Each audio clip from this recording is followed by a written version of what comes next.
You ever think about quitting? It's the combat of life hammering the snot out of you. Well, stand by, dig in deep, and get ready to get fired up with us. Welcome to the Team Never Quit podcast, the #1 podcast that inspires you to fight on. I'm your host, David Rutherford, here with Mr. Never Quit himself, Marcus Luttrell. Our mission is to help you embrace the suck of life, to teach you the values of working your ass off, and to interview the most hard-charging people on planet Earth. We know life is hard. It's time for you to suck it up, Buttercup, and let us teach you to persevere in every environment imaginable by sharing real-world lessons learned by those who never quit. That's right.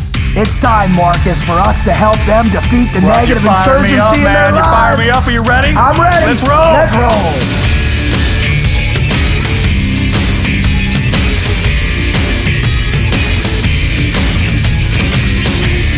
Marcus, we are back at the headquarters. We are back in the Team Never Quit headquarters. I'm back in beautiful Texas, which is my home away from home now, to be here with you, brother. And you know what is going on inside me, don't you? Okay, are you feeling it radiate coming down off my... Oh, yeah. I felt it when you landed on the plane, got off, touched ground here, the energy. And what else is pretty remarkable about this time, too, is we've also got the other member of our crew. Right? So I'd like to give an anonymous welcome to the Wizard.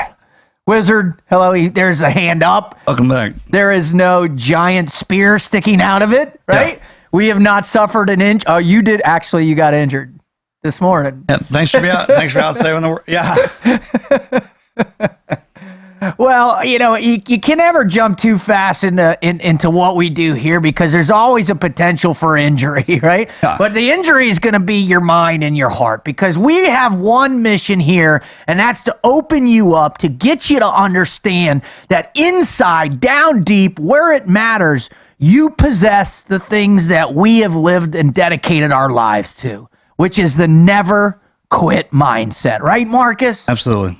I mean, that's why we're here. That's what we're here. That's our mission on the Team Never Quit podcast. And if you want to know more about who we are, why we're doing it, whatever, just go visit www.tnqpodcast.com. And you can go back and download all our old shows where you can listen to David Goggins, Navy SEAL ultra athlete. Goggins. Chad Fleming, Army Ranger, Team Never Quit speaker. I mean, Jason Bourne. How about even Diana Nyad, right? Yeah. Diana, Frog Woman, swam from Cuba to Florida. Yeah. You go back and you listen to these stories, and they're there to inspire you to live out the never quit mindset. And you can find that at our website. Oh, yeah, and while you're there, don't forget to go to the Team Never Quit website and check out the merchandise. Go get yourself a t-shirt, wear it proudly, inspire the people in your lives, man, because that's what we're all about. We're about compiling this team together through these great stories, through the promotion of the mindset and creating an infrastructure of positivity, man. That's why we do what we do, right, Marcus? I like it when you do this. The way you lay it out is the way it is. Is the way it is, and I appreciate that. So today's show is, I tell you what, man, I've been looking forward to this because for, Wizard, months, weeks, 3 months, 2 months, we have been saying to you, the listener, that we want you to write in. We want you to share your greatest never quit story there is, right? We want you to share them with us. And Marcus, we've had some doozies, right? We've been starting to read them in the past podcasts, these great never quit stories. Oh, and it's anybody and everybody. That's the great part about it. It's the former military person. It's the person who is or his family member overcoming cancer. It's just they're coming in by the troves right now, and we've been going through them. Well, fine. We had said, right, Marcus? We'd said when one truly hits us and really smashes us in the face, that we are gonna bring that person on. Well, today in this episode, this is the show. And so I'm super fired up. We will introduce you to that guest here in a little bit. But as you know, Marcus and I like to get things going by sharing either a cool what you gonna do thing where I try and stump Marcus, he tries to stump me, or a historical moment where we go back and look at a badass historical person or moment in history that is, that is focused in the never quit mindset. And we have a doozy today for you, don't we, Marcus? That was a good pull. The Wizard was remarkable in his find on this one. Now, the correlation between the two is good. Let's just jump right into this. Now, back when we were kids, man, and when the Olympics would come on, it would seem larger than life. And there was one story. Still is, man. I get fired up. I love the Olympics, man. That competition is serious. It is, just watching Michael Phelps this time was, insane. And it was capable. Americans are capable of competing against the whole world, right? Well, and what was remarkable in my mind about Michael Phelps is that he's done it over and over and over and over again. Now, the difference he's a bad dude. He's a bad dude. The difference between the story we're going to tell you now, Michael Phelps, is this guy who we're going to share with you, who goes by the name of Mr. Dan Jensen, right? This guy, DJ, they called him. He was a speed skater through the 80s. And what the remarkable thing about this is just how many Olympics he competed in and he didn't win, right? He was 0 for 7 in Olympic competition over an extended period of time. And I'll go through this. In Sarajevo in 84, in Calgary in 88. A particular tragedy hit he and his family. His older sister, Jane, died of leukemia the day of his 500-meter race. And later that day, the world rooting for him, a grief-stricken Jansen, the gold medal favorite, fell. He fell in his race, and later that evening in the 1,000, with the world record cheering even harder for him, he fell again. Imagine the tragedy of that, dude. I remember that. Remember how it was like, as a kid, yeah. it stopped, the quiet, the hush that came over. It was like, oh my gosh. Well, and you fast forward into Albertville in 1992. Jansen lost his balance in a turn in the 500 and finished 4th. Everyone who followed the sport thought Jansen was cursed. They became even more convinced later that day when Jansen staggered home 26th in the 1,000. Again, in Lillehammer in 94. His last shot at the medal, he was 28 years old. He was the favorite to win the 500. His best event yet. Jansen amazingly and astonishingly slips again and finished 8th. But that wasn't it. That wasn't it. And Marcus, I want to share with you, and this one guy, his name's Rick Weinberg from ESPN. He sums up this experience in a really poetic way. So I'm going to read this directly from his article. When Jansen takes the ice at Heimar's Viking skating hall before a capacity crowd. Allergy season out here. Ragweed. He lines up against 7 competitors who have far better times than his career best in the event. To make matters worse, his timing is off due to warm-ups, and he struggles for the traction on the ice. He isn't gripping the ice well, and he knows he has to skate at least 0.3 of a second faster than he ever has just to have a chance. The race begins. Jansen skates a dynamic 16.71 over the first 200 meters. He then shoots through the next turn. Jansen's wife, Robin, notices something special about his run, that her husband is skating as smooth as glass, she would later tell the media. But in the minds of Jansen's fans, which was everybody, from all corners of the world, there is doubt. When will disaster strike? At which point, it always does, after all, in every Olympics, as he fall flat. With one hand behind his back, the other swinging to his side. A relaxed Jansen makes it to the next to last turn without a hitch. He's now skating the inner lane, where the turn is tighter and the chance of fall even greater. He's fatigued. Suddenly, he slips ever so slightly. The crowd pauses. His left hand grazes the ice just barely. He loses 2, perhaps 0.03 of a second, but he keeps his rhythm and balance. For some reason, I was calm when I slipped, he would say later. There was no panic. As Jansen hits the straightaway, the crowd rises. The entire stadium whips into a frenzy as Jansen flies home, crossing the finish line. The clock reads 1.12.43, a new world record. Jansen raises his arms to the heavens. flings back his head, squeezes his eyes shut, and throws his hands on his head in disbelief. And at the same time, wild, uncontrollable applause erupts all around him. Finally, he says to himself, finally. Now, the quote that really sums up this effort and something that's poignant that you got to listen to in terms of your struggle in life is this comes from Dan Jansen directly. I feel I've made other people happy instead of having them feel sorry for me, he would later say. I was thinking just skate. I figured that was going to be my last Olympic race ever, no matter what happened. Winning here is the only thing left for me to do. It seems like I had to quit caring so much in order to skate my best. That's the story of Dan Jansen. Marcus, when you hear that effort over that many years to stay in the fight, to keep coming back for more, what's that make you think of? First of all, I'd just like to comment on the rereading of that gentleman. I mean, you should do that for a living. Hey, tonight you're reading to the kids. You got it, man. I love doing it for my mine. own storybook that I read. It's kind of like when they get older, like Dad always read from this one. Yeah, yeah. I try to. That's good, man. That's good. Well, at least I can see Dan in my head raising when you have that ability. I got a backup career, is what you're saying. I appreciate it. Man, American sportsman. There you go. Right? I mean, all the time, even in defeat, knowing that showing honor in defeat. I mean, that's remarkable. Yeah, every time, keep coming back, right? Hell, we talk about that all the time, man. Just keep getting back up. Swallow your pride and realize that, man.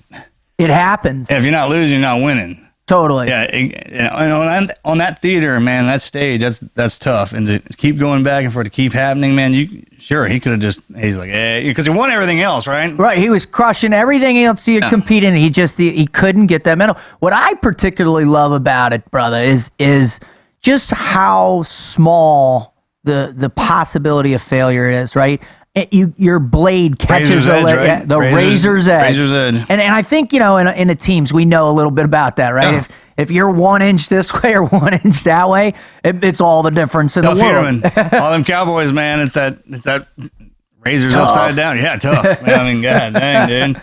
And when those guys it's kind of one of them deals. I remember watching him as a kid when he would fall, and it's one of those situations when the world all gasps. There's things when we're all watching on TV and something like that happens, you're like, oh man. You just like oh man, yeah. And what does everybody else want? Right? Yeah, but what are you saying under your breath when that happens? Everybody, right? Get up. Get up. Get up, man. Get up. Just get up. Hold your head up high. They kept getting up, man. And, they keep doing that. It resonates. What do you think it takes for the individual, the competitor who constantly fails like that? Because the Olympics, it's not like you're going into your next football season or you're going into your next basketball season. Man, it's 4 years away. I truly believe in what they do. You love it, right? Yeah, you love it. They're passionate. Right, it's what you are. It's not what you do. Right. When it comes that kind of notion, when you've totally ingrained yourself into them, and this is what I am, what else would I be doing? Then that's how they keep going back. Well, and I think the interesting thing is, too, that desire, that passion that we always talk about, right? That enables you to fight through the adversity, to overcome the obstacles. It blinds you to all the other noise around you, right? Yeah, white noise. The white noise. Yeah. Now, you can imagine as this, and 1-2 speed skating is apparently, in terms of prepping and the work that goes in, being hunched over, putting in the thousands and thousands of yards and laps. I mean, imagine the monotony of that. Quads on those guys? I mean, give them props, man. Oh, that's awesome, when dude. You're walking around like that, you know that they put the work in. Oh, for sure. And especially in the sport when it's down to tenths of a second. I mean, that kind of speed. Right. That's the difference between the best and the not best. Absolutely. Well, and I think, one of the best things that you got to take away when you hear Dan Jansen's story and you hear it and where you're at in your life. Because remember, Marcus and I, and what the TNQ podcast is all about is to expose you to an incredible wide variety of people. That's why we bring people on that are athletes, that are politicians, that are professionals, that are motivator, military. We don't care. We want to explore every walk of life. Bikers to billionaires. Bikers to billionaires and everything in between, because it's the common thread that unites us. It's the common thread that we can tap into to say, hey, you know what? I'm no different from that. I possess that which drives that individual. I just have to apply it in my particular life. And that's what separates. In your particular way. In your particular way, too. Just to never quit. Well, when you read this story and you think about all the impressive people that we bring on, this next guest holds her own with all of them. I mean, and when I first read the story, I couldn't believe that an individual stays in the fight this long. And I'm proud to welcome to the show Katie Uhlaender, 3-time Olympian, world champion. This woman is just by far in the skeleton, which, by the way, is pretty nuts in and of itself. Right. I mean, when you're a kid and someone asks you what the definition of what an Olympian, right? What that takes mentally and physically, we got a good one right here. Oh, she defines it, and the commitment level, and going head first 90 miles an hour down an ice luge. Got a streak in her too. She got a streak, and that's what I loved. Once she sent that thing in, and I went to Google and I Googled her, and she got that red hair, and she wears the eagle helmet. I mean, she's just awesome, right? So without further ado, let's bring Katie on the Team Never Quit podcast.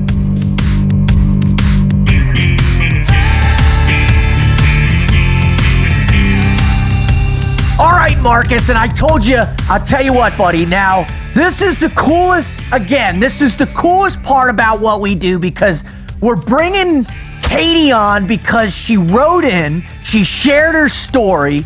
It was an epic never quit story, and you and I both, we promised. Yep. We promised that if someone wrote in and their story was over the top, was insane, was epic, was awesome, we were bringing on the show. So, without further ado, ladies and gentlemen, boys and girls, Katie Uhlaender, welcome to the Team Never Quit podcast. Hey, thanks for having me. Well, it's honored. And I know it's super early out there in Colorado, and I know it's your off day, so I'm glad we can give you a mental workout at least today. Oh yeah, I appreciate it. All right, so now getting started, one of the things that we always do, Katie, is we know that you are in incredible physical condition. You're an incredible skeleton Olympian. You're a badass Olympic lifter. You're into cycling. You're just a killer athlete. What we need to do, though, before we get into you telling us your greatest never quit story, is we need to warm up your brain a little bit. We need to exercise that gray matter. So what Marcus and I always do with our guests that come on is we start out by giving you what's called the Mad Minute. Now, that Mad Minute is a series of questions that we're going to blast at you back and forth. And what we want you to do is just answer with whatever comes out of your brain. The first thing that pops in, just let it fly. Right, Marcus? Good. All right. Well, that's easy. I have impulse control. This is great. Okay, hold on, and then I'm going to write some more questions down. All right. So, Marcus, are you ready? Let's do it. All right, I'm ready. Katie's ready. Here we go. Katie, the first question for you is Google more likely to save the world or destroy it? Can it be both? Yes, it can be anything you want. Boom. First answer out the gate. Because I think it's going to contribute to both. Yep, for sure. Favorite superhero? Oh my gosh, there's so many. Oh man, Superman was the ultimate when I was a kid, but I also had a phase with the Teenage Mutant Ninja Turtles. Yeah, first one ever to say the Turtles. Yeah, right? I've been waiting. I've been waiting for that one too. I changed them to girls. I was Donatella. Yeah. Nice. Of course. Of course you did. And by the way, I hope our guests go out and they check out Katie's photos online, because when you're all decked out and you're ready to bomb down with that, the helmet with the eagle on it and your red hair, you're like a superhero too, Katie. That's what I love about you. That makes those athletes that identify them, that separate themselves, man, when they go out and they're competing on that level, man, that when they do their hair in the whole 9 yards, when they really get into it, that fires me up. It's awesome. It's like they're you know what they are? They're superheroes for America. Right, and that's the perfect opportunity to do that, and people expect it. It's not one of those where they walk in like, man, our hair is kind of, what's that all? It's when you're out there, you're like, oh yeah, red, white.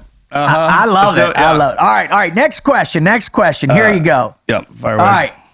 If you had to fight one, who would you fight? Sylvester Stallone or Arnold Schwarzenegger? Oh man, you know what? Like, I mean, do I want to win or do I like? Yeah, of course I want to win. Yeah, of course you want to win. Okay, I'm totally blown away now because an Olympian just asked if she wanted to win. Which one? No, okay, so I met Arnold. He doesn't seem very fast. And Sylvester did some training with some people for boxing for real. Dude, Stallone. I'm going to have to go with Arnold. I'm just going to have to get in and move quick. Take the old man down. I like your style. Stallone can box. Oh, no. I mean, dude can fight. So, I mean, he's been training for 40 years boxing. Right. So, no, absolutely. But he's a little guy. And Arnold's the Terminator. Yeah, neither of them are really that big though. Like I think Stallone's like 5'10", and maybe Arnold is 6 foot. Nah, is that right? I thought he was 5'3", so either way. All right, what was your high school mascot? I went to 2 different high schools, so I had a bulldog, like English bulldog, and then I had the Tigers. Bulldog and tiger. I dig that. Mine was I was trying to throw those together. You can't. I couldn't pull anything out of it. You tried to do the anthropomorphic. How about that line? How about that word for you? That's nice right there. That's big time. That's real nice. That's big time. And I didn't butcher it. No, you smooth. That was smooth. That was really nice. That's the first one. How long have you been cradling that one? For about a couple months since last time I was out. That's good stuff. Yeah. All right. Ready? Katie, what is your power animal? Oh, the eagle, man. That's easy. So easy. America. That's why it's on my helmet. I think it's my spirit animal. I did not have one of those the official people tell me that, but I'm just claiming it. So I love it. Hey, go big. Yeah, claim it. Claim I like it. It's yours. Own it. Don't claim it. Own it. Ghostbusters, the original or the new one?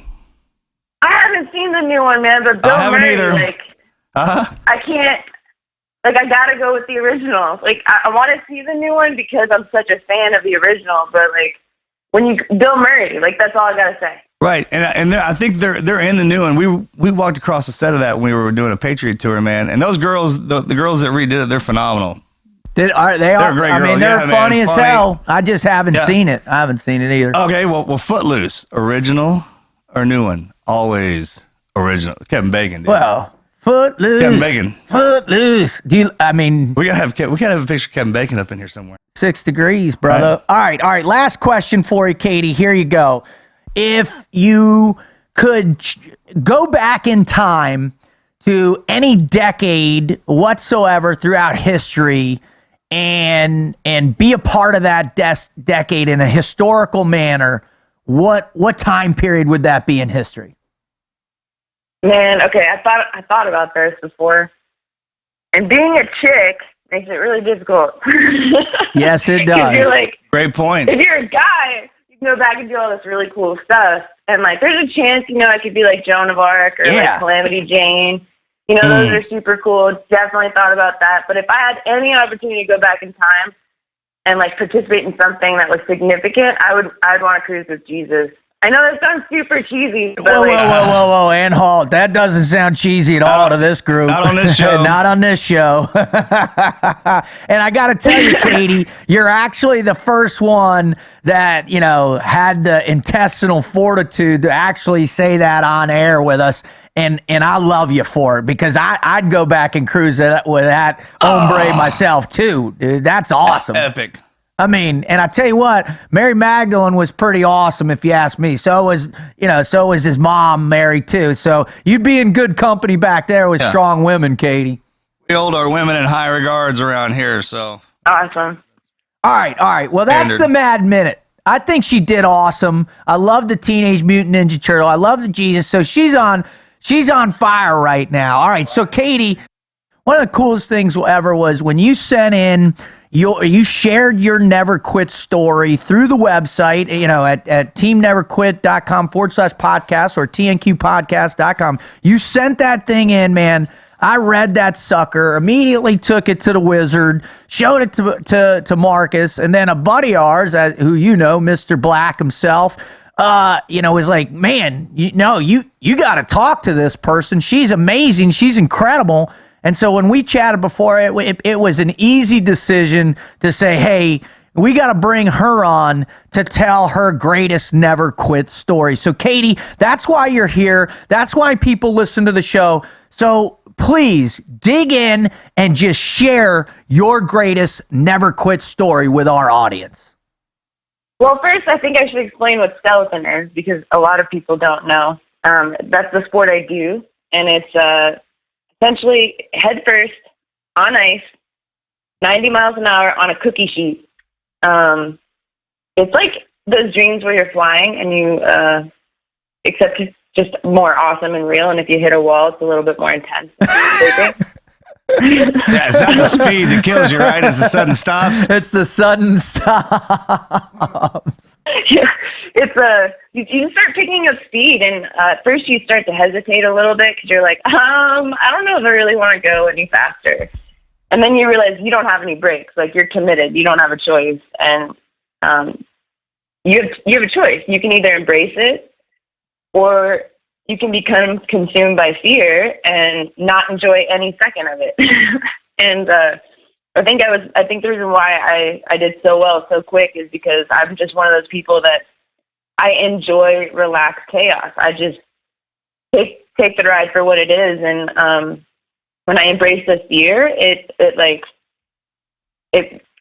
don't know how to describe it, but it's almost like it transitions from like something that hurt me to something that motivates me and like moves out to the edges of my skin and like becomes awareness and like gives me strength, and it puts me on this like new level. And so that's how I fell in love with the sport, was because it put me into that state of mind. Well, Katie, Katie, that's something we can definitely associate with for sure. Right. So when you and I met and the crew that we ran around with, I mean, you saw how well you integrated with us. This because you just described, and I've never even heard it described like that, really. Yeah. But you just described team guys, because that's how they started us, that's how they train us, and that's the mentality we have, and that's why we can do the things that we do. So if anybody ever needed to explain what that team guy mentality was, she just did it. Yeah. I mean, pretty awesome. Yeah. All right, sorry to interrupt you. Get back to your story. I'm sorry. Oh no, I mean like that's a good way I think to start the story, because I had such quick success in the sport. I've done 3 Olympics, and I met Marcus and that crew going into my 3rd Olympics. Leading into that games, I had 8 surgeries. I lost my father. Part of the surgery was shattering my kneecap twice. Pretty much anything that could have gone wrong went wrong. And I had gone into that season feeling like I had done everything right, paid my dues to the universe, like nothing could stop me. Apparently the universe didn't care, and I got a concussion. So I was out there getting treatment with these team guys. They were there for TBIs. And I was going into my 3rd Olympics just feeling sorry for myself. I was just like, dude, why this happen again? I'm injured again. Like, I have 45 days from the Olympics. I can't think straight. Like, I was really confused all the time, high anxiety, just concussed. And the first night I got there, I was staying in the same hotel as the team guys. And I think it was Tage I was talking to the first night. Tage, Warpath Project, warpathproject.com. Warpath Project. Yeah. Yeah, and I think Rob was there.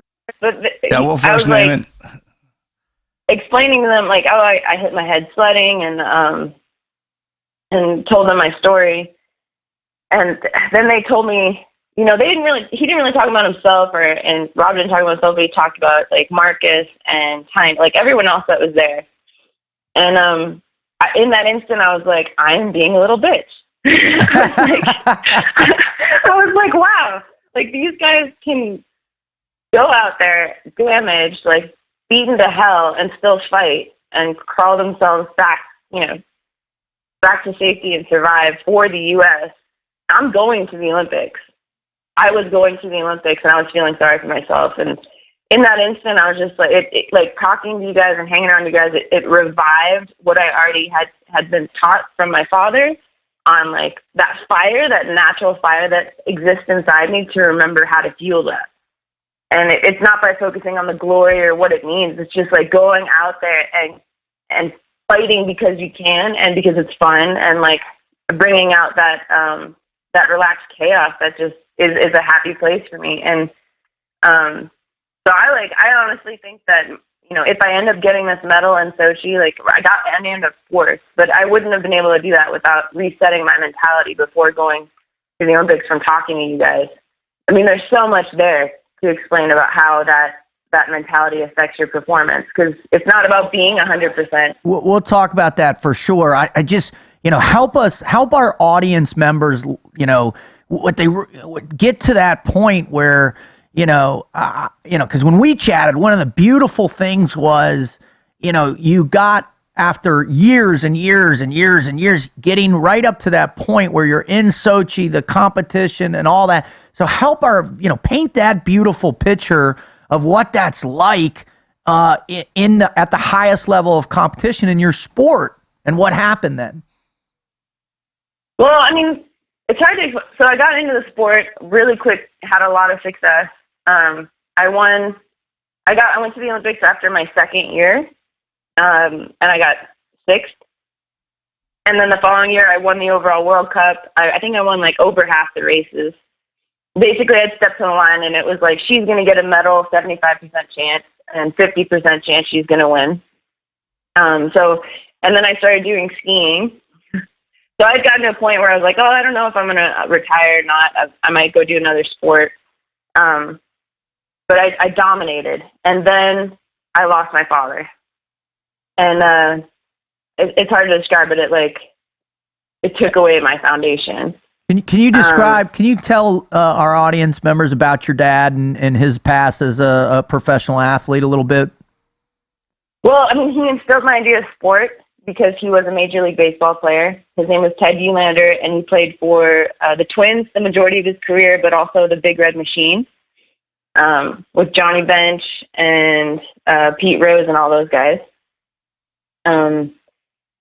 He was my hero. I mean, he could use his 264 batting average to line up his crosshairs and split Frog's hair at 500 yards. Like, he was a true champion. Wow. And never let excuses get in the way of success, and taught me that your success in life mostly comes down to how much heart you put in. And so I tried to keep all of that in mind. But I think 6 weeks after he passed away, I ended up shattering my kneecap. And that was going into the 2010 Olympics.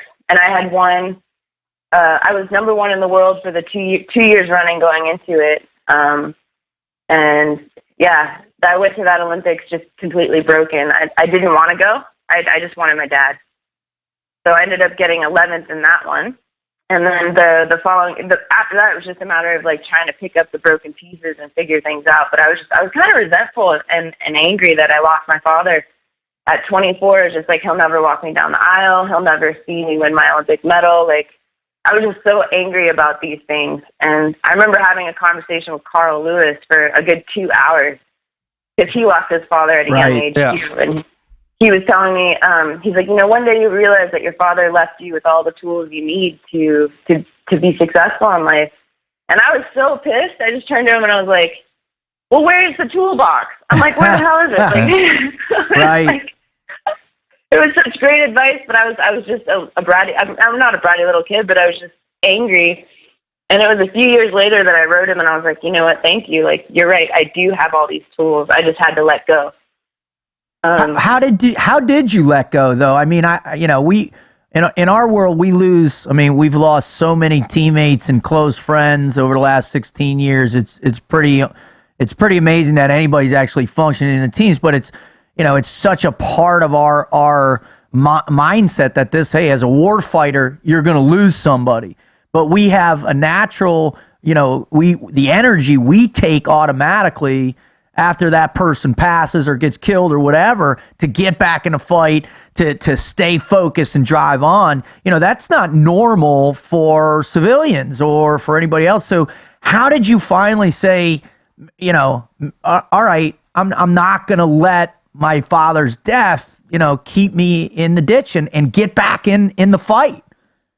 Yeah, I mean, that's a tough thing, man, because when he first passed away, I had to go to World Championships 4 days later. Oh. And it was 1 year from the opening ceremonies to Vancouver. So I like, at that point, I think I just kind of like shut off and I just did everything out of duty. But the problem with that is, for me, is my heart and my passion is what makes me perform at the level that I do. So finding a way to be able to let go, had a lot to do with, I felt guilty, to be honest. Like, I felt like I should have been there taking care of him while he had cancer instead of competing. He passed away while I was racing. I talked to him 45 minutes before he passed away. And, man, it was crazy because he was an old school throwback kind of guy. We didn't talk when we talked on the phone, it was like maybe 15 minutes, and he rarely said, "I love you." Man, that's a long time for that generation. That's like an entire interview, right? Exactly. Yeah, exactly. Like, but because when we spoke to each other, or the way that we communicated was mostly through common sense. Like, there was an expectation of how to behave and what to say. And like, when he told me he was proud of me or he loved me, it was like freaking one of the best days ever, because it was very, very significant and special. And I knew he always did, but it was like, if we actually like said those things, it was big.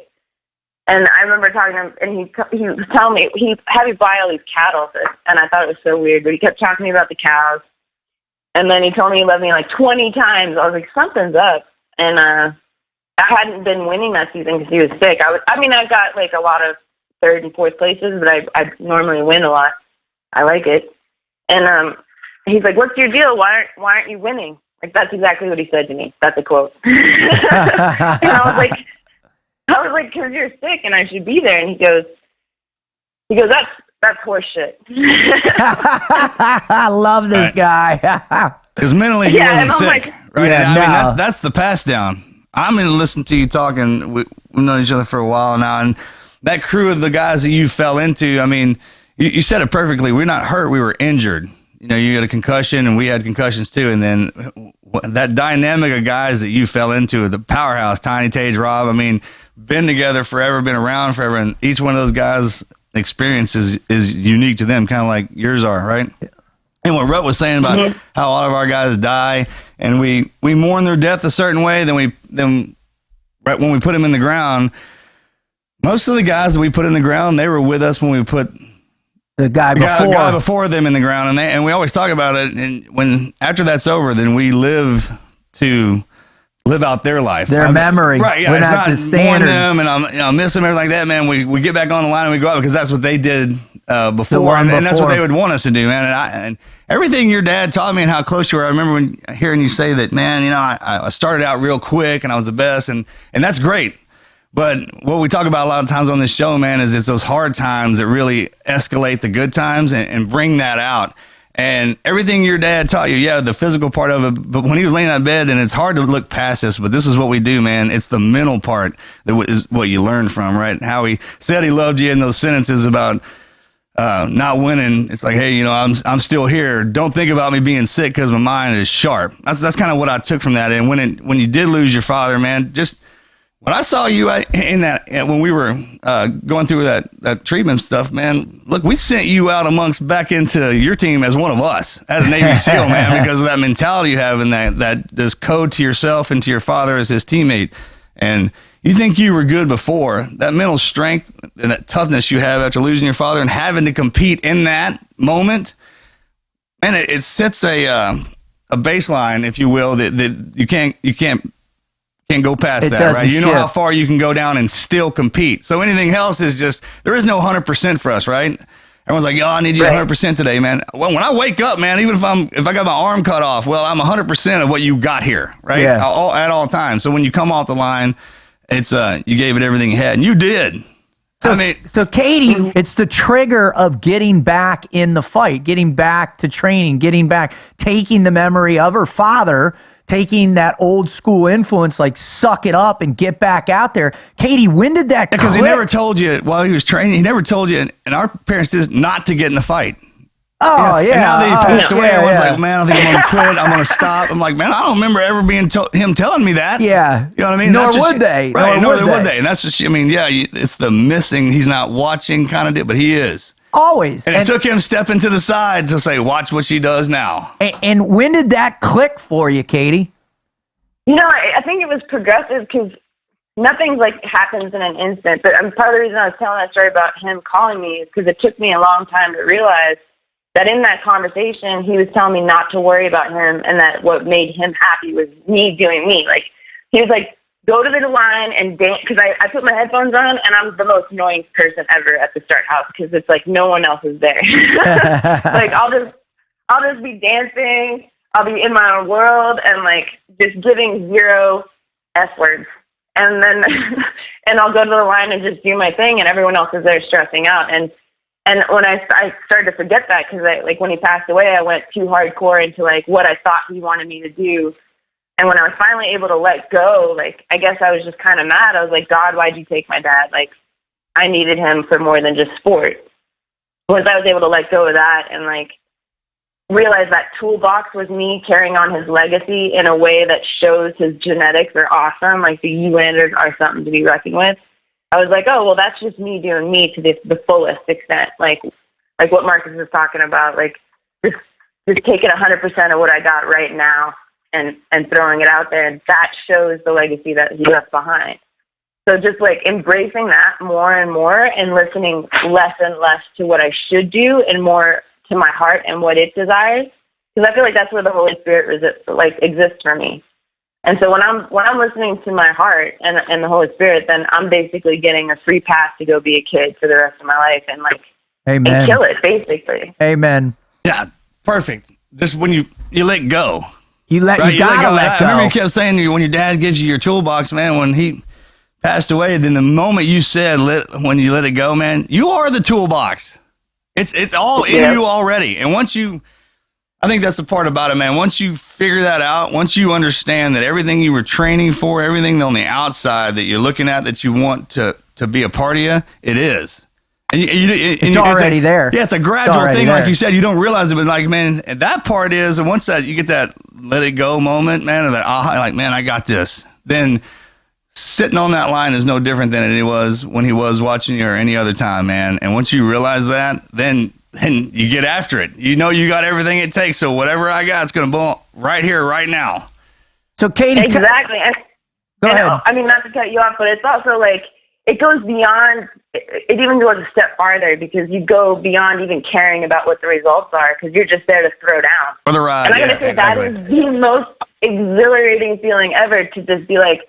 And also your competitors or whoever's around you, if they see that in your eyes that you don't care if you lose and you're just there to bring everything you have and all the rage and fire that lives inside of you, they either crumble or they step up. And that's like, even watching that happen, that's what I live for. It's invigorating. It makes you go even better and even harder. That's a great way of saying that, though. If you lose that part about the what my time is and the medal count and stuff like that, and you just look around at the guys and the people fixing to ride against you, and you go, hey, man, we're about to find out who's going to have the most fun or enjoys this sled the best. Oh, right? absolutely. And has that kind of, hey, we're not in front of the world right now. We're out in the middle of nowhere with just us up here. Let's see who can do this.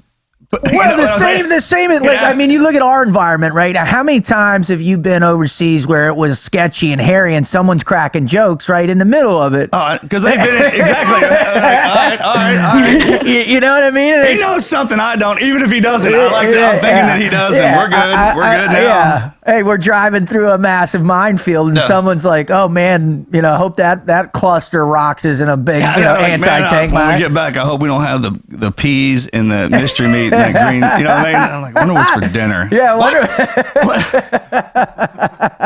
we're gonna find out what you had for lunch if we're not careful. You know what I mean? Exactly. So, Katie, tell us now about, all right, you let it go. You got invigorated again. Sochi's coming. You're training hard. Tell us about that whole experience of getting into that Olympics now and just what that's like and what's driving you and what you're thinking about in that whole time frame. Well, I mean, honestly, I went into the season the best shape of my life, and I think part of the problem was I got a little millennial maybe. Like I started to expect, because I had so much success and I finally was doing everything I was supposed to be doing, like focus on skeleton, training really hard. I was lean, ripped, best shape of my life. I was like, I got this. This is mine. I earned it. I deserve it. And the universe, like 7 days into the being on ice, I got a concussion. And it was basically like, yeah, we don't care what you think you deserve. And I couldn't train. Like I would try to work out, and my heart rate would get up around 120, and I'd start to pass out. I couldn't see clearly. Like if I was having a conversation with someone and they moved their head around, I couldn't track their eyes. And I always felt like I was going a little bit to the left, like Zoolander. That's the worst part about it, right? When you're with the drift is what I call it. After you get a concussion, right? Yeah. Which is like, wait, hold on. Like you wide swing somebody to get a handshake in there, like, hey, what's up, buddy? To try and police up what's dragging. What's left for dragging? And your head hurt. It's in the head hurts so bad, right? But your body just feels lame. Yeah. Because of it. Like nothing's firing. Oh, man, nothing's firing. It's like being like constantly drunk. Like it's just, yeah, but not in a good way. Kind of a problem when you're going 90 miles an hour on a cookie sheet, right? Yeah, on a cookie sheet. I remember I was like, hey, come down, check it out. And all I kept thinking was Randy Quaid from Vacation when he put the from Christmas Vacation. I was like, nah, I got this part right here. I don't want to mess it up if I get on one of those and crash going 90 miles an hour into dude, just to get down. Everyone talks a good game, dude, but it's kind of like when you get up there and you see exactly what's fixing to go down. Everything changes, dude. Why have the skeleton at all? You know what I mean? Yeah. That's kind of when she's going down like that, man, with the amount of distance between that. Well, because some crazy son of a bitch was just like, hey, how can we make this even more entertaining? Right. I can't wait. They're just going to start putting the sheet inside their uniform, and it's literally going to be like, watch this.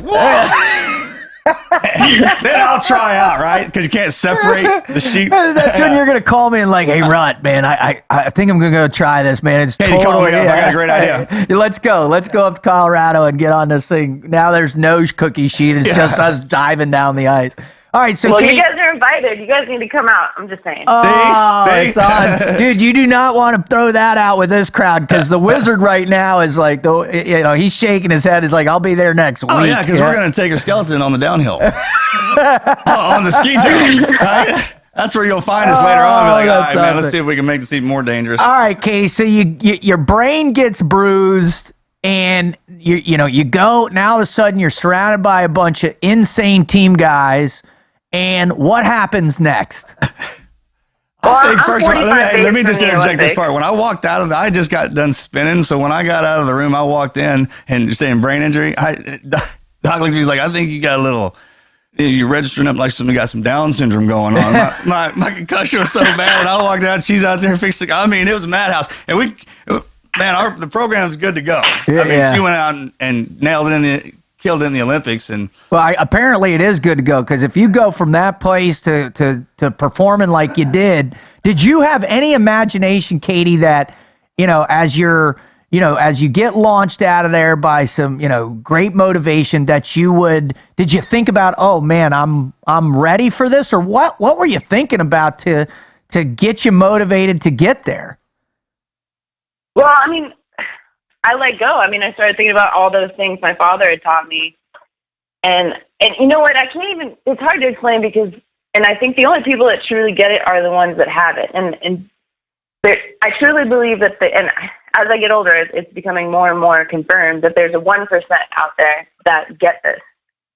1% of the people in the world understand that fire that you have in your chest, that you just like, if you don't focus it on something or utilize it. And, for me, it's like, whatever talent you have, and the Holy Spirit is trying to guide you to do, then your energy is going to go the wrong way. And I think that was where I was at when I went in there. And when I left, I remembered that I didn't have to try that hard. I just had to do me. And seeing those guys do them and like have their camaraderie, and like when we were doing our exercises and like shooting the shit in between treatments, and it just started to remind me like, oh, like I compete because I love to compete. It's not for the glory. It's not for the medals. It's because I'm meant to be the best version of myself that I can possibly be. And it's really fun to be around other people that have that desire to just push it to the edge. And so when I left, I wasn't thinking about winning a medal or how damaged I was like I was when I came in. I was thinking, I'm going to Russia and I'm going to bring the cheeseburger and fries I ate to the line and bring it. Like I was just going to fight. Like I wasn't going to think about what I hadn't done, how damaged I was, or what I hadn't prepared for, because I hadn't been able to train. I was basically just doing the bare minimum to get by, and I still wasn't recovered when I went to the Olympics. Like I still had vision disruption. I was definitely better, but I needed a good month off or 6 weeks to have my brain heal, and I just didn't have that opportunity. And hearing Marcus's story especially struck me, because I was just like, dang, man, like if he can do that, and all I have to do is go sledding, like I really don't have anything to bitch about. I just need to go to the line and fight. And so that was my plan. I was like, I'm just going to take every day and every little thing I need to do and do the best I can in that moment. And then if I make a mistake, I'll just debrief that mistake and make a different one next time. So my goal was just to like do the best version of myself in every moment and not worry about anything else. And it took the pressure off a little bit, but it also like fired me up, because I was like, I love performing. I love competing. I love pushing myself to the edge. And I was like, why am I passing up this opportunity by sitting here and thinking about the wrong things? Like, if I think about the process and everything I did wrong, and I'm focused on that, like, how am I going to move forward? So I just needed to shift my mentality to looking at what to do right next instead of what went wrong. And you did. And that's the amazing thing about it. And you did. And the interesting thing is, you know, again, and this creates a whole nother part of segment of the show, is you went out there and you did perform, and you missed medaling with a bronze by 0.04. And you know, share with our audience members, you know, that experience and just how close that is, if you could. You can't blink that fast. Like 400 over 4 miles of, like, there were 4 runs. Each run's about a mile long. And so essentially I drove really well. And I remember, like, I got on my sled, and when the sled vibrates, you know, on the ice, I can't see. Like, my vision was really blurry, like kind of scrambled. It was getting better. I remember going into curve 1, and that was usually when I'd start to panic. I was like, I can't see. And then, like, that negative thought chain would start. I'd be like, well, this is, like, all this stuff's going to go wrong. And I thought back to those guys when I landed on my sled, or you guys, and I was like, no, fuck that. I'm going for it. You know, I was like, so I just put, sorry awesome. about that kind of thing. So I put my head down, and I was just like, take it. Like, ride the wave, figure it out, be smooth. Like, what's the worst that's going to happen? You crash. Oh, well. So I just, like, I don't know, I just went and embraced it, and I had the time of my life. The girl that beat me, the only reason she beat me is she had a start that was about 2 or 3 times faster than mine, which is pretty ridiculous because I'm pretty quick. And now it turns out that with the Sochi doping scandal that I might be in line for a medal if they end up reallocating the medals due to them, like, the FSB switching out the urine samples at the Olympic Games. We were talking about that earlier. Just think about how quick you are and how ready you were. That the time that you got beaten by somebody that was the training, you know, wasn't concussed, wasn't all this, and doping, and she still barely beat you. I mean, that's kind of what I'd be like. Yep. But that says it all right there. But the thing is, she didn't beat her, you know. And my question now to you is, Katie, you know, what is the process? Who's fighting for you to get that medal? I mean, you know, who's in your corner and who's getting behind you to say, you know what, this is BS. These guys are cheaters. And you know, our Katie deserves her medal. Who's doing that for you? Well, you know, the Olympic world is a lonely world, man. Like, you know, we're not paid. I'm a volunteer. So I volunteer to go compete in the United States. And what I realized after that Olympic Games is that I was too reliant on the little bit of support I was getting from the USOC. I mean, I'll take that support happily, but I want to make sure this next time going into Korea that I have everything I need. So I went out and got a job. And I got a lot of letters of recommendation from the team guys I was with, so thank you. And it helped a lot. But now I'm going into it like I can't rely on anyone to help me get that medal from Sochi, and I would love to. But now my focus has shifted to, you know, it's out of my control. The leadership is going to have to do it, and they're assuring me that, you know, that they're doing what they can through WADA, and they have lawyers and stuff. But my focus has shifted to making sure that I debrief from going into Sochi and ensure I don't make any of those same mistakes, and that I have a little bit more freedom to do what I need to do to perform. So with the job I have, I'm working remotely, and I'm using all that money towards sports. I'm not living luxuriously, like definitely sleeping on air mattresses and stuff. What I want to know, Katie, is... Yeah, we'll cover you in T&Q swag. What I want to know is can you give our listeners a brief recap on the magnitude of the doping scandal, you know, who initiated it, and why it's such a massive deal? It's just as bad as the doping was back in the 80s with the Eastern Europeans. Basically, the Russian Ministry of Sport has been proven to initiated statewide doping. So they basically hand out anabolic steroids and whatever banned substances to their athletes. But what makes it worse, I think, is, you know, some athletes are claiming that they chose not to do it, which I find unlikely. But the worst part is the Russian USADA, like their anti-doping agency, was falsifying results. They got rid of 1,500 urine samples. They destroyed them. 1,500? I think the number might be higher now. Oh my God! But essentially, their entire doping system, is tainted. None of the results are reliable. If an athlete says they're clean, you have no way of knowing if it's true or not.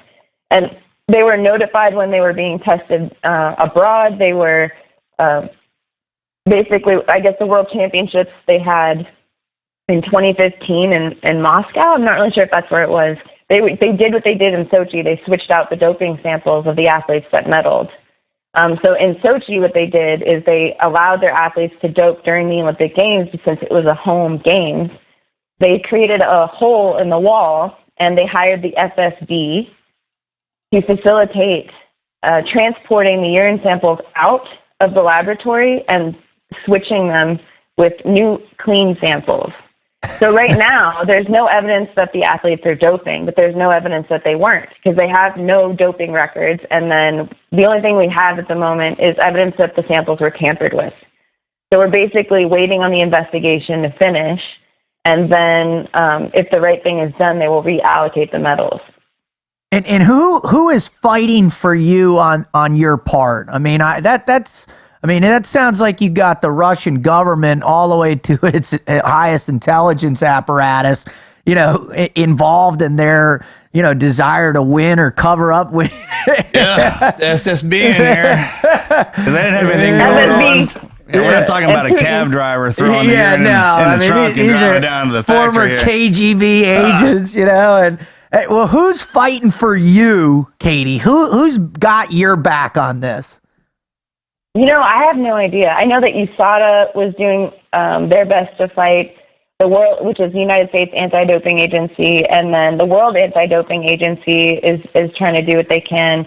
But honestly, it's just little old me over here, and I'm one person out of I don't know how many countries that were affected by this. I was going to ask you, is there a number on the Olympian in a situation? Is there similar situations like yours where it was down to the wire between another country and a Russian athlete?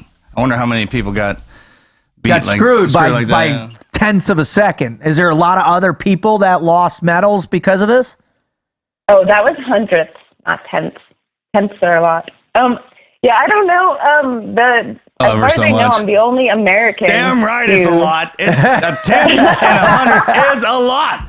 My bad. Yeah, no, squirt. I'm the one that did that. I did that, yeah. I told you, man, she hung out with us, dude. She's fiery. Ingrained.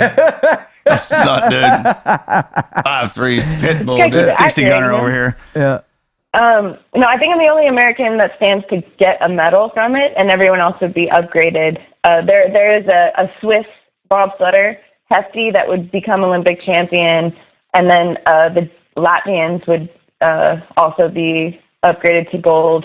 I'm sure there's other sports. Those are the only ones I know in the sliding sport.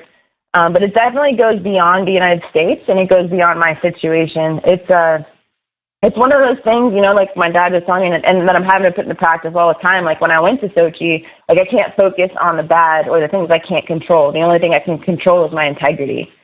And I had my integrity the whole time, but especially now, like I don't want to be caught up in accusations, getting angry, pointing fingers. The only way that I can get back is to show up in Korea and kick everyone's butt. And that's the spirit. That's what I like. Well, one of the things exactly. We'll be back. Well, right back. And one of the things I want our listeners to understand, because this whole show is teaching our listeners that never quit mindset, to recognize that, when you've got hundreds of obstacles in front of you, when the adversity's overwhelming, when the combat of life is pummeling, you wake up and you fight and you work hard. Well, help our listeners understand the struggle of a typical Olympic athlete in terms of sponsorships and financing and earning a living and feeding yourself as it relates to pursuing this dream. Help us paint that picture for our listeners, would you please, Katie? Yeah, I mean it's not glamorous by any means. It's not something that I get paid for. I'm literally a volunteer. If I get any support from the United States Olympic Committee, it's very minimal. I'm happy to get it, and there are resources available, but it's spread out amongst a lot of athletes, and I'm not really sure how it works.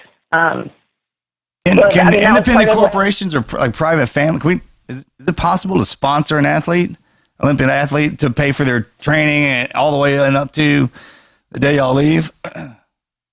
Yeah, I'd happily accept sponsors. I don't know why, but it's really difficult to get sponsors unless you're someone like Lindsey Vonn or Lolo Jones. If you don't have a big name in the media, it's really tough for people to want to back you. So, well, one of the crazy things that I read about when I was, we were doing some research on you, when you look back at some of the great stories in this, one in particular is Ronda Rousey, winning the medal in her Olympics in judo and then having to live out of her car and ultimately sell her car to survive afterwards. Or you talk about, there's a two-time Olympic javelin guy who said the most he's ever earned a year is $3,000. I mean, that's crazy town. What allows you, what's driving you to keep competing after all these years with really, quite frankly, it's not like you're going to become a millionaire in the sport of skeleton. Well, there's so many different things I could say, but I'll bring it down to this one moment where I was in high school and I ended up living on my own. My dad was really old school, as you know, and he worked for baseball. My mother and I didn't really get along, and she left me on the side of the road at 16 and it was kind of abusive. So I was like, yeah, I don't know if I'm going to go back. And I decided to hitchhike into town with nothing. And I went to the bank where I'd saved a bunch of money from working on a dude ranch as a kid. And I had a bunch of money in there. She ended up spending most of it, though, because she had access to the account. So the only thing left was $100. And I was like, okay, I'll take that in a $100 bill. So I took that. I went over to my buddy's place, and I was like, can I stay on your couch? I told him what happened. He was like, cool. So we ended up going out that night. And the next morning, I woke up, and I was hungry. And I was like, dude, I have no food. I don't have anywhere to live. Wow. I have nothing. And I looked in my hand, and I had this $100 bill, and I was like, that's my life. So I folded it up into a paper airplane, and I said, "Hey, Cordell," which was my buddy, and I threw it. And I said, "Hey, there goes my life." And I started laughing.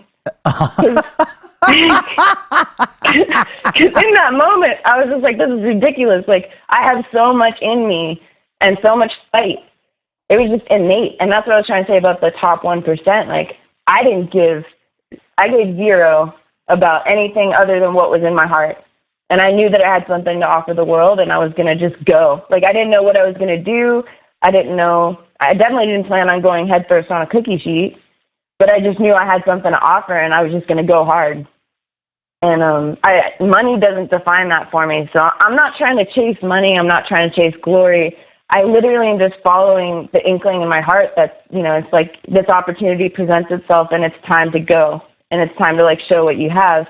And I honestly believe I am where I'm supposed to be. So I just try to enjoy every moment. Like, the nights that I'm sleeping on air mattresses on the floor, or I'm, like, having to cut back on food because, ultimately I need to save money for the season, I just keep thinking about how blessed I am to even be experiencing the things I'm doing, meeting the people I'm dealing, and I truly believe God has me where he wants me.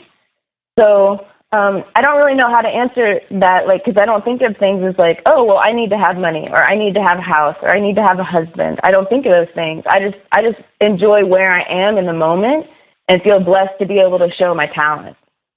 Well, you hurdled over the biggest one of them, and it's service to your country. I mean, just like you said, I mean, we sign up for the military to serve our country. Olympians are serving our country abroad and competing against. We can't be there with you. You know what I'm saying? A lot of those sportsmen represent the world. Exactly. You're wearing the flag just like we do. And I mean, the intensity and everything and the reward is there. I mean, a lot of similarities in what we have to do in defending our country, and what you guys and the attitude you have to go out and grind on it. I mean, and I remember when we were in the team, it's never about the money. You don't even think about it, really. Dude, I made my last 8 years, and I was making $32,000 a year. That's probably more than I make right now. I remember I graduated buds at $1,712 in my shop. I thought that, man, you I was were rich. Dude. You were rich. Proud, God, look at this.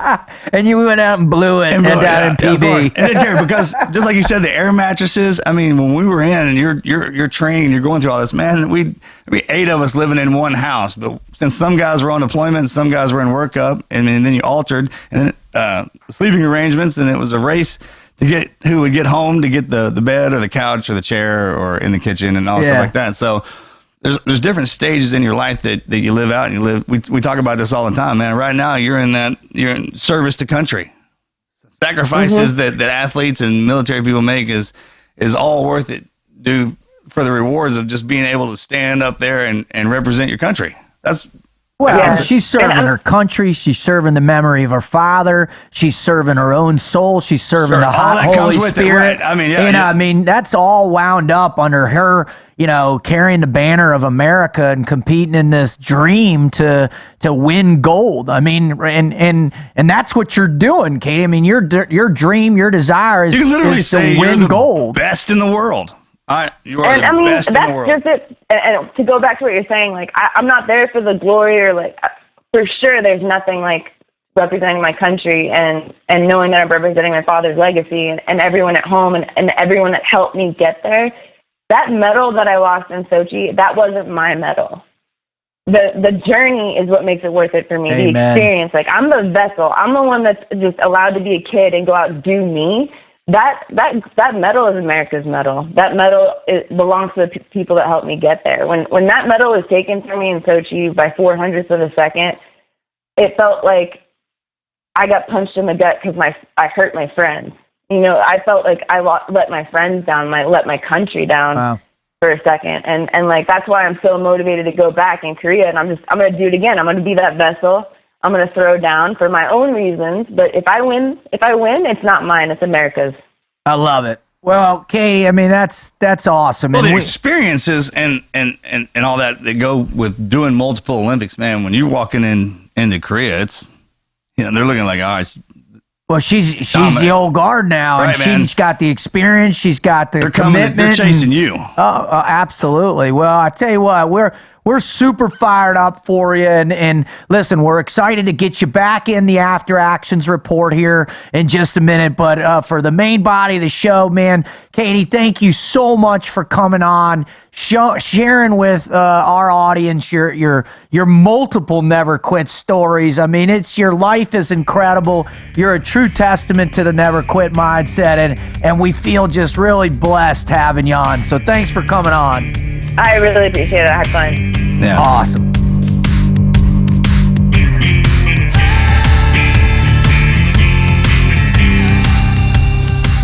Well, talk about impressive. Talk about a person who's got perspective on her profession, her place in life, her quest, her legacy. I mean, Katie's remarkable, brother. Seen a lot. She's seen a lot, and just when you take a step back and you think to yourself, my God, to be as disciplined, right? Discipline, as she talked about, it's ingrained in her. It's not actually discipline. It's just her focus, right? Yeah, mentally, and then going out and then tapping it in there is when she goes out and does it physically. And when you marry those two up, when you're what you do physically matches up with what you do mentally, then that's the reward. And that's what we're like, man, I want more of that. Go out and keep striving and thriving. And her dad put that in her at a young age, and she just kept. That's probably why she had that speed bump. Probably shouldn't say that. It's not speed bump, right? Well, I mean, I mean, she'd do the same thing. I mean, when you have that happened with her mom. She's like, speed bump, huh? I'm like, hey, all right. Listen, I mean, the way everybody knows how we describe certain massive things. We Our speed bumps dismantle tanks, people die. I mean, clear. Well, I want to flush out something you just said, because it was fascinating to me, and I think our guests need to understand that more, Marcus, is the connection between the physical and the mental, and the emotional and the spiritual, and how those things tie together in the never quit mindset. So if you could, help them understand that you can't separate those. No, it's, in my opinion, this is why they're there, right? So you have that mental discipline, then mentally you figure out what it is you want to accomplish in life. Then you have to physically go out and just, you got your eyes to go in a certain direction. You have to look first, right? You get that idea, you look in that direction, you go, and then you start training. Little by little, people see the end game. We keep talking about that. And they want that end game. Absolutely. Yeah. But you need to be able to separate the two. You got to go and start to climb a mountain. You got to start at the bottom, right? And as you progress through that, the mental challenges you face and the physical challenges you face will start to marry up, right? They'll be equal.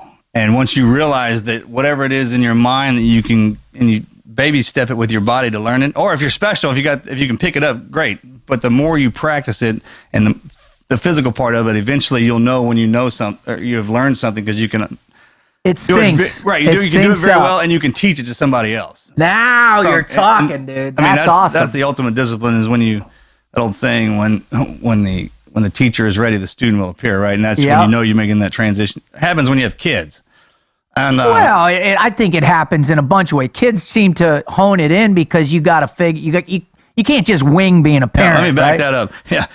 It definitely happens when you have kids, right?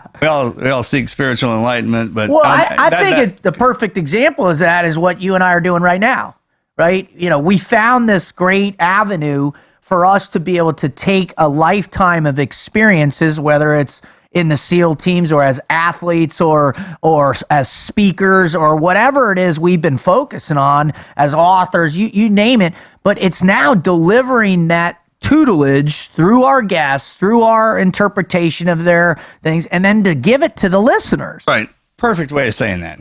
I mean, the way I look at it the same way, except for it's one of the deals where we've been put in multiple situations, from in the SEAL teams to writers to Hollywood to public speaking and stuff, and we've experienced the good and the bad on both sides of that. And once you've experienced, that's how you know if you're having a good... It ties together. Yeah, it ties it together. And then it lends a perspective that's unique, other than just having the one side of it. One of the things that really stands out for me in that you can't force this stuff.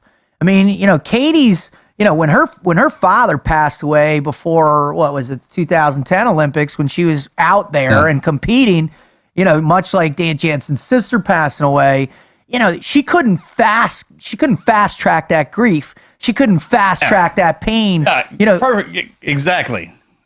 There's some of that stuff you can't jump past. No. That's a great way of saying that, man. And that's what comes with experience. So people look at us like we handle death kind of in a strange way, man, it's because we've had to handle it so much. Exactly. On both sides of it. Yep. And then that's that perspective we have. It doesn't matter what it is that you're doing, right? Oh, no. Well, I remember the first, losing the first buddy, right? When Matt Bourgeois got blown up, that was my toughest by far. Not that any of them weren't tough, but you like you said, you take a tragedy, you take a challenge, you take adversity, you take an obstacle, and over time, through patience, that discipline, enjoying the journey, like she kept saying, it's the journey that matters, the journey. Well, all that stuff, that life experience, eventually, like you're saying, it sinks physically, mentally, spiritually, and gives you a performance capability to endure. Right, and multiple things. Across the spectrum of what requires to become gifted or elite or it's the whatever. Difference between reading something and thinking, you know what, and actually reading it and going out and doing it. Right. I love that. Well, I mean, so one of the things before we wrap this up is, we always reach out to our guests or our fan base and people that are paying attention to the podcast. And if you want, you can always go to our website at tnqpodcast.com and listen to the show. Or if you are on the move and you're mobile, what you got to do is you got to get out there and go to iTunes, subscribe to our podcast, and just have us on demand so you can listen to all these wonderful shows no matter what. Every show we reach out to our audience and say, hey, listen, we want to hear your greatest never quit stories. We want to, or someone that you know and their greatest never quit story. So today's comes from a fan named Joe. So you asked for a story of never quit toughness. I wish I was tough like Marcus or tough Hedeman, but I'm nowhere near that toughness physically. Yeah, I've taken a beating in the arena last year professionally, or in the Armed Forces Rodeo Association World Finals. In fact, I broke my back in 3 places and displaced my kidney on the first night, and I still rode my second bull the next day. And here's the story. The moments before I climbed atop the chutes are full of preparation between stretching, taping across my wrist, hanging the rope on my bull, calming my nerves. I didn't have much time to think. I can hear everything clearly, the background music, the crowd, the announcer, slides opening and slamming, bulls jumping and shaking in the chutes as riders slid up to take their wrap and call for the gate. I get a few words of encouragement from my buddies as they do their best to motivate me, and then I climb and to begin my own ride. The moment I climb down in the chute, everything around me just disappears. The noise of the crowd, the music, all my stress and troubles in life disappear. At that exact moment, it's just me and the bull in the battle of strength, wills and agility of both mental and physical. I heat my rope up and give my buddy the signal to give me some slack as I adjust my rope to position into the exact place I need it to be. I tell my buddy to pull, and he pulls the wrap. The entire time, I'm not worried about the bull, whether he's standing still or fighting the chute. I trust my spotter and I know he has my back. His faithfulness allows me to focus on the mission at hand. Just as in life, you cannot go about it on your own. You will not get out and make a ride on one of life's bulls without help. If you try, you'll only be left hurt and alone. Things may seem easy at first, the issues of dealing with the calm, but just like a bull in the chute, everything's calm, steady. Then out of nowhere, it blows and whips you down, slamming you into the dirt. And that's when your brothers and sisters step in to lend a handing hand or to pick you up and lighten your load. It all boils down to trust. And in the military and civil services, we learn to trust and learn each other to watch each other's back. I must never forget that. To see your brother or sister struggling, step up in support that they may need help and give them the intestinal fortitude to stand and stay strong enough. I'm better for this, and because of them, I was able to get through a broken back. That's pretty powerful stuff right there. What do you think? I mean, it goes back to, it reminds me of that Tough Hedeman interview, man. And like, why do you have your face smashed in and keep getting back up on that bull? It's just that matter of perspective is just gets me every time. And whenever everybody we have on here and what they do, and they're exceptional at it. And they always go, man, what you guys went through ain't nothing compared to what it is they try and they downplay and versus what maybe a SEAL has done or what another person has done. And the best part of what we're trying to do is tell you, man, hey, if you it's in the situation, you're prepared to handle anything like they are or we are. If you prepare yourself to handle multiple situations in multiple ways, because it's coming. It's coming. Yeah, whatever it's going to be, whether it's a broken marriage or it's a sick sibling or a child or you're getting fired from your job, no matter what it is, you have to remember you possess the qualities and traits of all our guests. They're inside you. You just have to summon them up and learn to never quit. Well, Marcus, this has been a great show. I really have enjoyed. I loved having Katie on. Make sure you guys go and visit Katie's After Actions report. And then if you've got a show or you got a story, you've been inspired, please go visit the website at tnqpodcast.com. Follow us on Team Never Quit on Facebook and Instagram and Twitter. Follow Marcus. And I'll tell you what, man, we want you to become a loyal listener and help us spread the word. Get it out there. If you know somebody struggling, they're in need, they're of some inspiration or motivation, that's why we're here. Well, we always end the show with some thanks. So, Marcus, who are you going to give thanks to today on the show? Thanks to the good Lord, giving me all the gifts that I have. Thanks to my friends for helping me find them. And thank you to my wife. The boss. I love that woman. Yes, you do. I love that woman. Yes, you do. Well, I want to thank the good Lord, too. I want to thank the Wizard for being here with us. I want to thank Marcus. I want to thank all of you out there listening, my family, my friends, all those who've inspired me to have the never quit mindset myself. And I'll tell you what, don't be afraid, because life is about the journey, and you too can learn to never quit.